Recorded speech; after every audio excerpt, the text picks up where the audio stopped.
नमो तस्स भगवतो अरहतो सम्मा सम्बुद्धस्स नमो तस्स भगवतो अरहतो सम्मा सम्बुद्धस्स नमो तस्स भगवतो अरहतो सम्मा सम्बुद्धस्स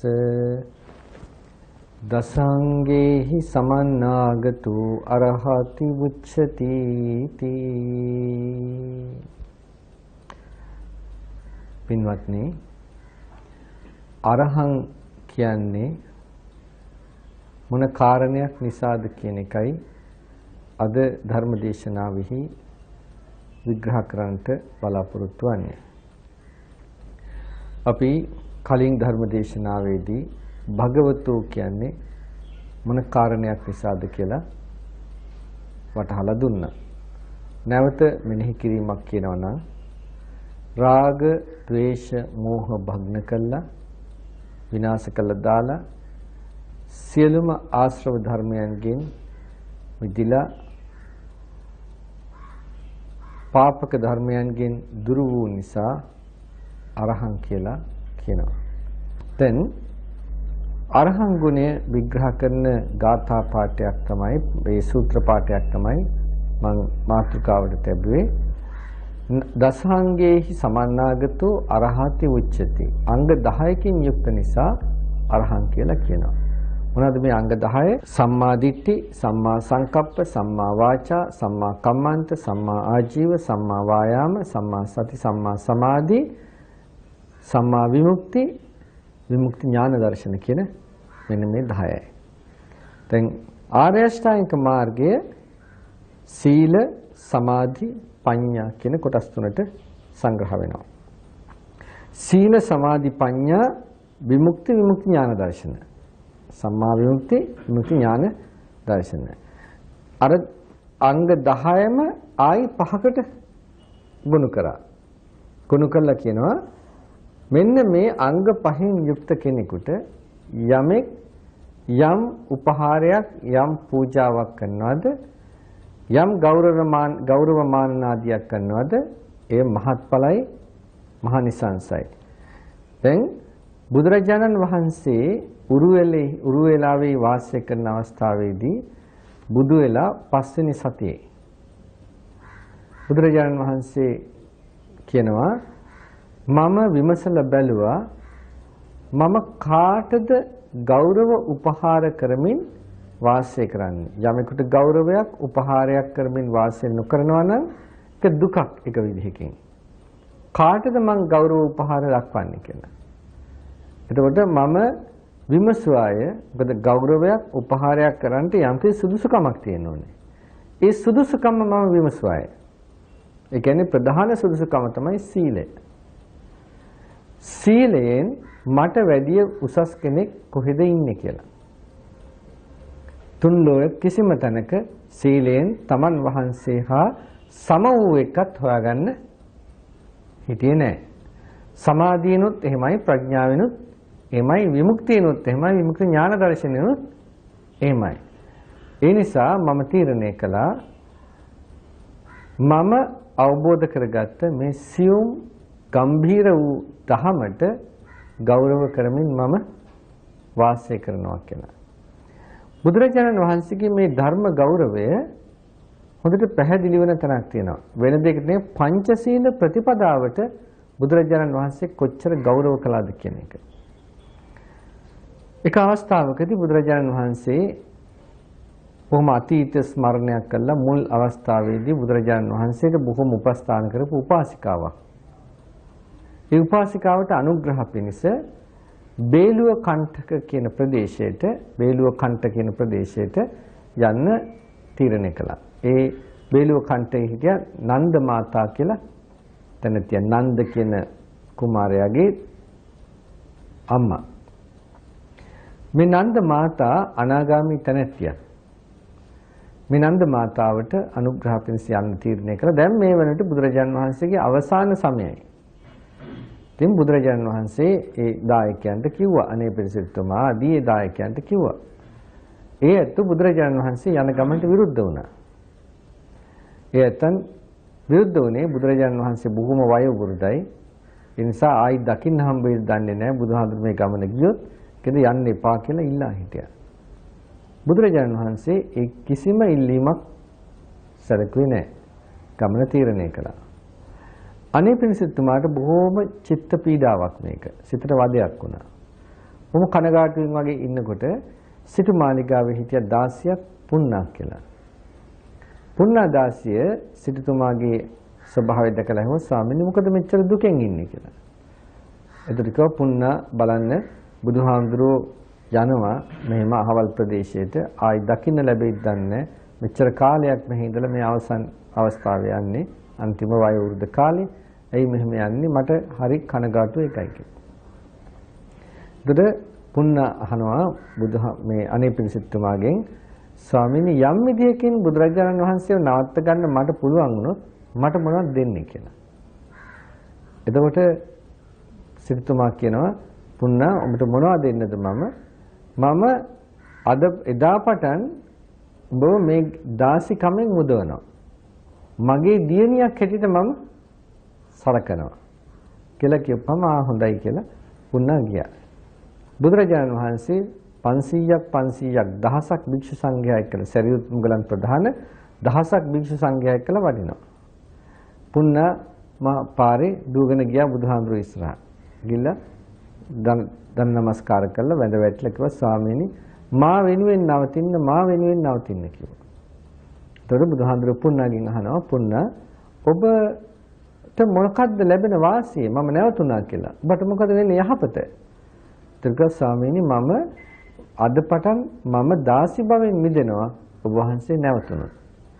අරත් මම ඔබ වහන්සේ නවතිනවා නම් මම පන්සිල් රකින්නට පොරොන්දු වෙනවා කියලා. බුදුහාමුදුරු පුන්නාට කියනවා පුන්නා ඔබ පොරොන්දු වෙනවා නම් පන්සිල් රකින්නවා කියලා. අන්න ඒ කාරණයෙන් ඔබ කියන ඒ කාරණයෙන් පන්සිල් රකින්න පොරොන්දු වෙනවා කියන ඒ කාරණයෙන් මම නවතින්නම්. දාසි භවෙන් මිදෙන එකට නෙමෙයි. ඒ කියන්නේ දැන් පැහැදිලි අනේ පිණිසතුමාදී ඒ වගේ මහා උපාසකයෝ මහා බලවතුන් කිව්වා නවතින්න කියලා ගණන් ගත්තෙත් නැහැ. 16ක් කිව්වා මම පන්සිල් රකින්නවා නවතින්න කියලා පන්සිල් රකින්න කාරණේ නවතින්නම් කිව්වා. එහෙනම් හිතලා බලන්න බුදුරජාණන් වහන්සේ පංචශීල ප්‍රතිපදාවට ගෞරව කළා ධර්මයට ගරු කළා. වෙන දෙයක් නෙවෙයි යම් කෙනෙක් ওই පංචශීල ප්‍රතිපදාවට ගරු කරනවා නම් අන්න බුදුහාමුදුරන්ට ගරු කළා වෙන්නේ ඒකයි. ඒතර දැන් බුදුරජාණන් වහන්සේ ඒ විදිහට ධර්මයට ගරු කළ බව අර කලින් අදිෂ්ඨාන කරන්නේ මම ධර්මයට ගරු කරමින් වාසය කරනවා කියලා ඒක බුදුහාමුදුරු ගාව තිබුණා. දැන් නැවත එමු අපි අර සීල සමාධි ප්‍රඥා විමුක්ති ඥාන දර්ශන කියන මේ අංග පහට. අංග පහ තමයි පැහැදිලි ඇති ආර්ය අෂ්ටාංගික මාර්ගයයි අංග දෙක එකතු වෙච්චාම විමුක්ති ඥාන දර්ශන කියන දසාංගය වෙන්නේ. දැන් බුදුරජාණන් වහන්සේගේ සීලය කොහොමද සම වෙන්නේ? සීල සමාධි දෙක කැටි වෙන්නේ විඥාචරණ ගුණෙහි. විඥාචරණ සම්පන්නෝ කියලා කියනවා.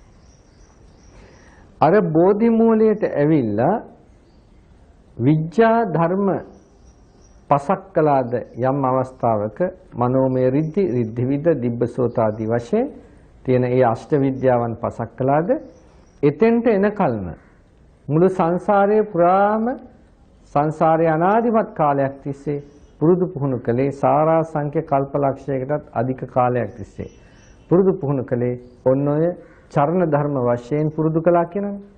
ඒ චරණ ධර්ම කියලා කියන්නේ මොකක්වත් නෙමෙයි මේ දාන සීල භාවනා වශයෙන් පුරුදු කරපු මේවා. කියන්නේ සීල සමාධි. දානයත් සීලයටම තමයි. මොකද දානය තුලින් සීලයත් වැඩෙනවා, මෛත්‍රියත් වැඩෙනවා, කරුණාවත් වැඩෙනවා. ඒ නිසා දාන සීල භාවනා මේ ඔක්කොම අත්වල බැඳගෙන යනවා. මේ දාන සීල භාවනා වඩමින් සංසාරයේ ප්‍රගුණ කළ ඒ පසුබිම තමයි අපි කියන්නේ බුදුරජාණන් වහන්සේගේ සීලස්කන්ධය සමාධිස්කන්ධය. එතකොට මේ තාකල් වෙන කවුරුවක්වත් ඒව මෙච්චර සංසාරේ වඩලා නැහැ. වඩනවා නම් බුදු කෙනෙක්ම පමණයි. තවත් බුදු කෙනෙක් විතරයි වෙන කවුරුවක්වත් නෑ. ඒ නිසා ඒ සීල සමාධි ගුණ වෙන කාටවත් නැහැ. ඒ නිසාම ප්‍රඥාවත් වෙන කෙනෙක් හා සම වෙන්නේ නෑ. මොකද බුදුරජාණන් වහන්සේගේ ප්‍රඥාව සර්වඥතා ඥාණයට එල්ල කරලා තියෙන්නේ. සර්වඥතා ඥාණය අනිත් කෙනෙකුට නෑ. ඒකට එහෙමනම් දැන් විමුක්තිය කියලා බැලුවොත් විමුක්තිය හැම රහතන් වහන්සේ කෙනෙකුටම තියෙනවා. ඒ වගේම විමුක්ති ඥාන දර්ශනයත් හැම රහතන් වහන්සේ කෙනෙකුටම තියෙනවා. නමුත් මේවා අතර බුදුහාමුදුරුවෝ හා සම වෙන්නේ නෑ කවුරුවක්වත්. දැන් අපිට රහතන් වහන්සේ කෙනෙක් පාරමී පුරලා ඇවිල්ලා රහත් වෙනවා. ඒ රහතන් වහන්සේගේ සීලයයි බුදුහාමුදුරන්ගේ සීලයයි සම වෙන්නේ නෑ. මොකද බුදුහාමුදුරන්ගේ සීලය පෙරූ කාල සීමාව අනුව සීමාවක් නෑ. ඒ වගේම බුදුහාමුදුරන්ගේ සමාධියට ඒ වගේමයි. දැන් රහතන් වහන්සේගේ සීල සමාධි ගුණය සීමා වෙනවා. බුදුහාමුදුරන්ට සම වෙන්නේ නෑ. ඒ නිසා රහතන් වහන්සේත් බුදුහාමුදුරුවොත් එක තැනකදී සමයි. බුද්ධ කියන තැනදී. බුද්ධෝ කියලා කියන්නේ බුද්ධති චත්තාරි අරිය සත්‍යානීති. සතර ආර්ය සත්‍යයන් අවබෝධ කරගන්නේ බුද්ධ නමයි. එතකොට එන්නේ ආර්ය සත්‍ය අවබෝධ කර ගැනීම වශයෙන් බුදුරජාණන් වහන්සේ රහතන් වහන්සේ සමයි. ඒත් තවත් අංශයකින් සම වෙන්නේ නැහැ. අර සංසාරයේ භව ගමන නැවත නැවත ඉපදී යන ගමන නැවතුපේකින් බුදුහාමුදුරුවොත් ඒකයි කරේ රහතන් වහන්සේත් ඒකයි කරේ.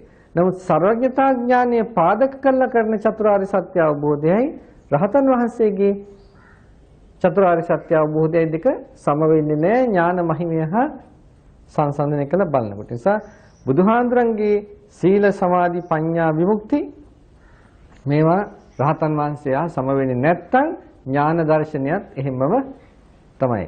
දැන් රහතන් වහන්සේගේ අරහත් ඵල සමාපත්තිය ඔස්සේ ඥාන දර්ශනය තියෙනවා. බුදුරජාණන් වහන්සේගේ සර්වඥතා ඥාන මහිමිය ඔස්සේ ඥාන දර්ශනය තියෙනවා. ඒ නිසා බුදුරජාණන් වහන්සේගේ ඥාන දර්ශනයයි රහතන් වහන්සේගේ ඥාන දර්ශනයයි සම වෙන්නේ නැහැ. මෙන්න මේ සීල සමාධි ප්‍රඥා විමුක්ති ඥාන දර්ශන කියන පංචාංගයන්ගෙන් බුදුරජාණන් වහන්සේ හා සම වූෙක් නැති බැවින් බුදුරජාණන් වහන්සේ උදෙසා යමෙක් ආමිෂ ප්‍රතිපත්ති පූජාවන්ගෙන් උපහාර දක්වනවා නම් ඒ උපහාර ඒ ඇත්තට ditta ධම්ම වේදනීය ආනිසංස ගෙන දෙනවා. ditta ධම්ම වේදනීයයි. මේ ආත්ම භාවයේදීම ඒකේ ආනිසංස ලැබෙනවා ආමිෂ ප්‍රතිපත්ති පූජා දෙක. මොකද බුදුරජාණන් වහන්සේට ආමිෂයෙන් පූජාවක් පවත්වන්න බෑ කෙනෙකුට ප්‍රතිපත්තියක් නැත්තම්. ඒගොල්ලෝ තමයි ඔය පිළිමවලට පූජා කරන්නේ. පිළිමෙට බුද්ධ පිළිමෙට පූජා කියලා වැඩක් නැහැ කියලා කියන්නේ. අන්න ඒ කට්ටිය තමයි ඒ. ප්‍රතිපත්තියක් නැති කට්ටිය. ප්‍රතිපත්තියක් තියෙනවා නම් පිළිමෙට පූජා තියන්නේ නැහැ. ඒක නිසා නේ බුද්ධ පූජාව ගැන කතා කරනකොට අපි කියන බුද්ධ පූජාව තියනවා කියලා කියන්නේ. බුද්ධ පූජාව තියනවා. අපි හිතමු හිඟන්නෙක් ගෙදරට එනවා. හිඟන්නට පූජාව තියනවද? හිඟන්නට යමක් තියනවද? දෙනවද? හිඟන්නට දෙනවා. හිඟන්නට තියන්නේ නැහැ. මොකද ගන්න කෙනෙක් ඉන්න හින්දා දෙනවා. ගන්න කෙනා නැත්තම් තියනවා. ඒ කියන්නේ බුදුහාමුදුරන්ට කරන දේ හිඟන්නෙකුට දෙන එක තරම්වත් වැදගත් එකක් නෙමෙයි හැටියට තමයි සලකන්නේ. ඒකින්ද ඔහි තියනවා අපි බුද්ධ පූජාව. නමුත් බුද්ධ පූජාව එහෙම තියෙන එකක් නෙමෙයි. බුද්ධ පූජාව පූජා කරන එකක්. තියනවා කියලා ඒ සංකල්ප එනකොටම පිළිමේ තියනවා පිළිමිලංගින් තියනවා. බුදුහාමුදුරන් කකුල් දෙක ගාවින් තියලා එනවා. ඔන්න බුදුහාමුදුරනේ ඕන්නම් ගන්න එපා නම් නිකන් ඉන්න කියලා තමයි ඒ කරන්නේ. නමුත් ඒකනේ කියන්නේ මේ චුට්ට තියන්නේ. හදාගෙන ඉන්නවා ඒකට පන්සලක් තියෙනවා ඔක. චුට්ට තියන්න හදාගෙන ඉන්නවා. හරියට පෙරේත කොටක් තියෙනවා වගේ බුදුහාමුදුරන්ට. මොනවාද පින්දත්? ඒ කියන්නේ බුදුහාමුදුරු කවුද කියලා දන්නෙත් නැහැ. බුදුහාමුදුරු දකින්නේ නැහැ. බුදුරජාණන් වහන්සේ පැහැදිලිවම දේශනා කළා තියෙනවා තමන් වහන්සේව දකින්නේ කොහොමද කියලා.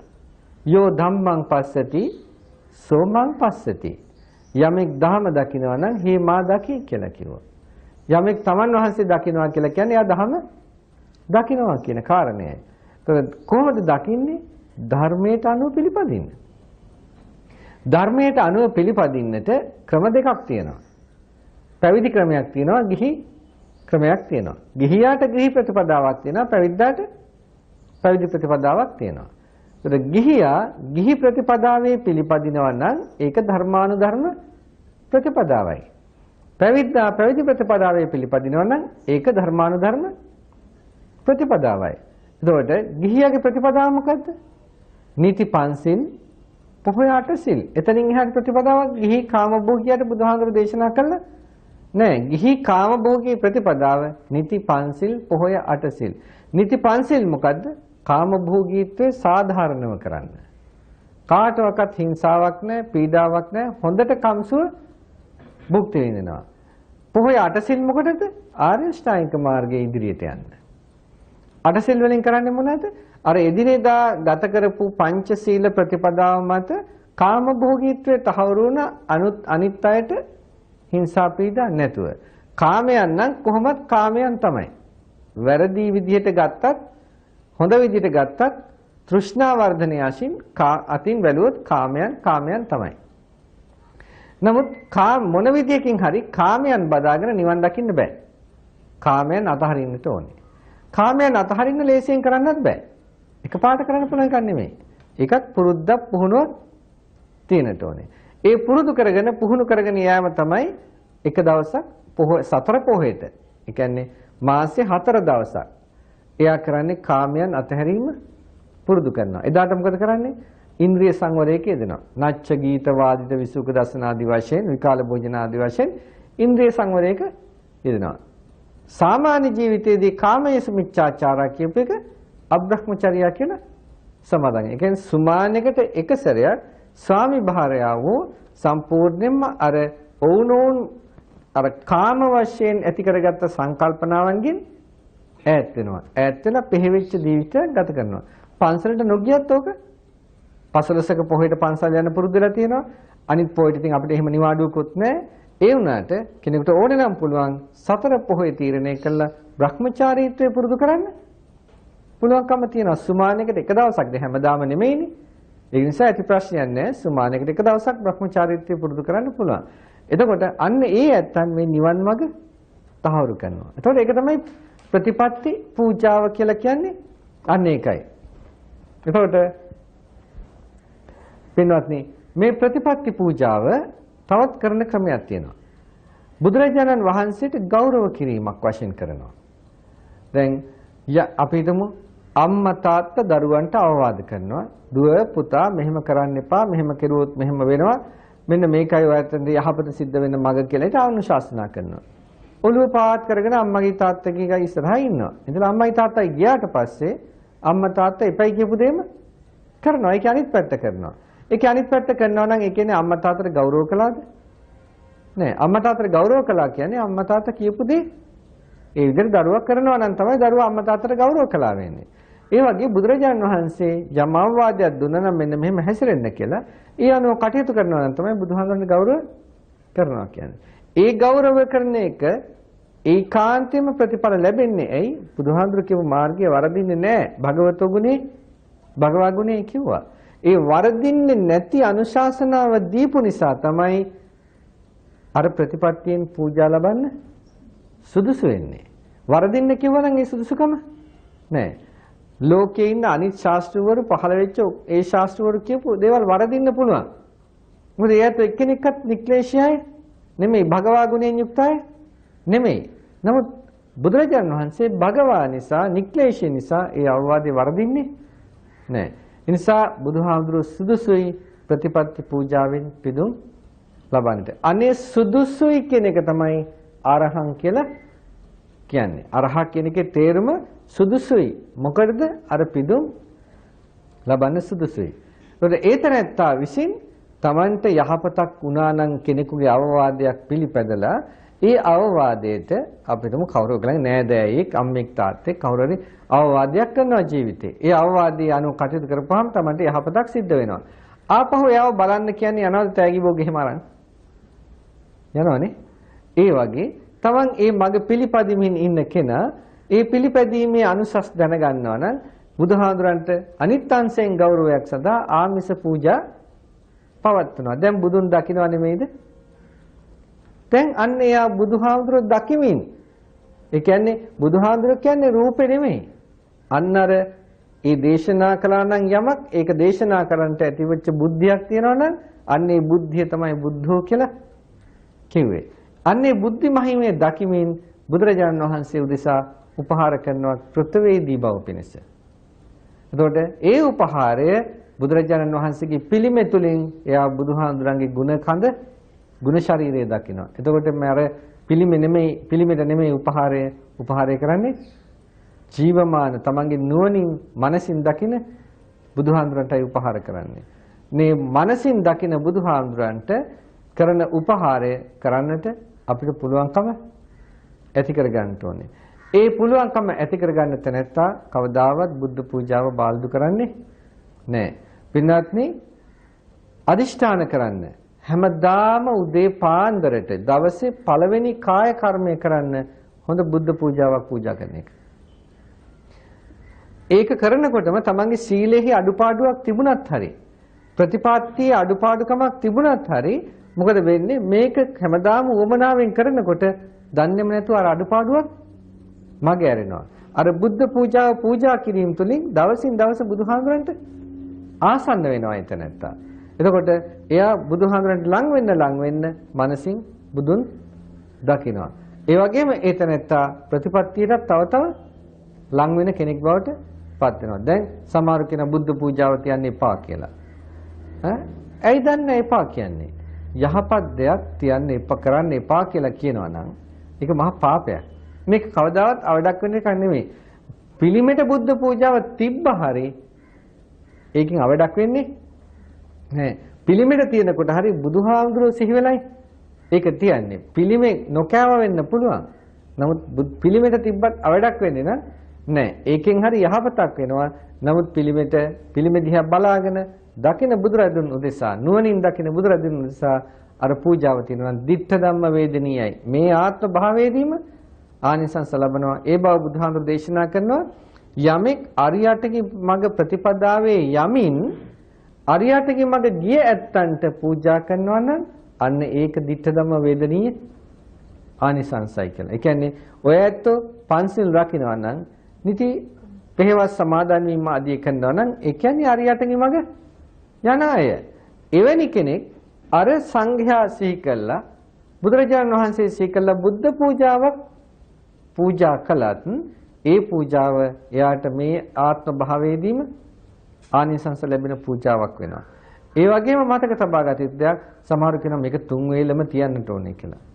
එහෙම එකක් නෑ.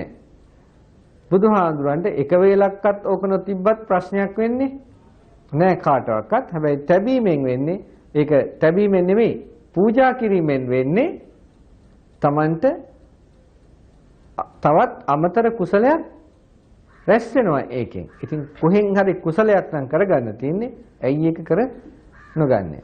දැන් මිත්‍යා දෘෂ්ටි දාගත්තාම අපරාධ කරන්න තියෙන කුසලයක් කරගන්නේ නැති වෙනවා.